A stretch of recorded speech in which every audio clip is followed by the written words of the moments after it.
A decisão que agora tomada em dia aqui, que também tarifa novo de imposto, nós temos que estudar naturalmente, nós está disposto para dar mais gente da nossa comunidade a liberdade de não ter que pagar imposto, o qual nós mira assim que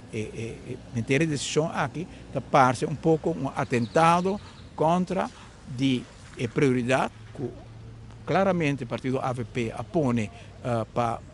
alocar todo o fundo que tem para ajudar toda a gente, de 3.500 florins, com uma mudança substancial para melhorar o poder de compra, e o qual o governo aqui quispe está justamente para criar mais espaço financeiro para toda a gente arriba 3.500 florins, e se nota é do grupo que no momento aqui nós está jogando de nosso país, que não pode sobreviver, e está passando nós quase que está uma maniobra para quitar nos espaço financeiro para nós por ganhar a placa necessária para ajudar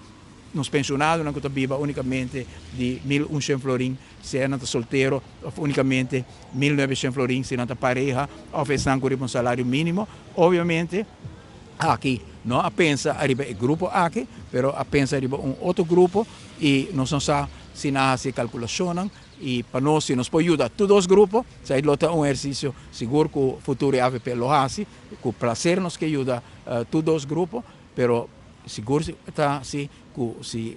botar vai quitar a possibilidade de ajuda, estão que no momento aqui está jogando, e para uma maniobra assim, nós queremos se lotado algo de mala fe. A AVP está evaluando eliminar el cambio aquí, de lo cual está de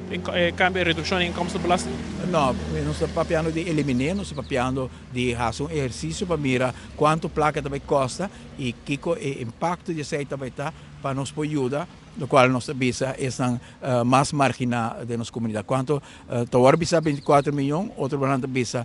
com o mais, junto com o Partido Futuro, nós temos que analisar verdadeiramente quanto está, e para mirar se por mantenerse aí, lo está ideal, se vamos mantenerse aí, e hace, lo qual nos que hace. Pero pensei nos meses cifra, pero hecho com o governo de missionário, na último dia de governação, está tomando assim, a sabienda que o governo que também direta tem como prioridade para ajudar estão mais bom, está parecendo nós mais vega de atentado contra de oportunidade de ajudar estão de entrada mais marginal da nossa comunidade.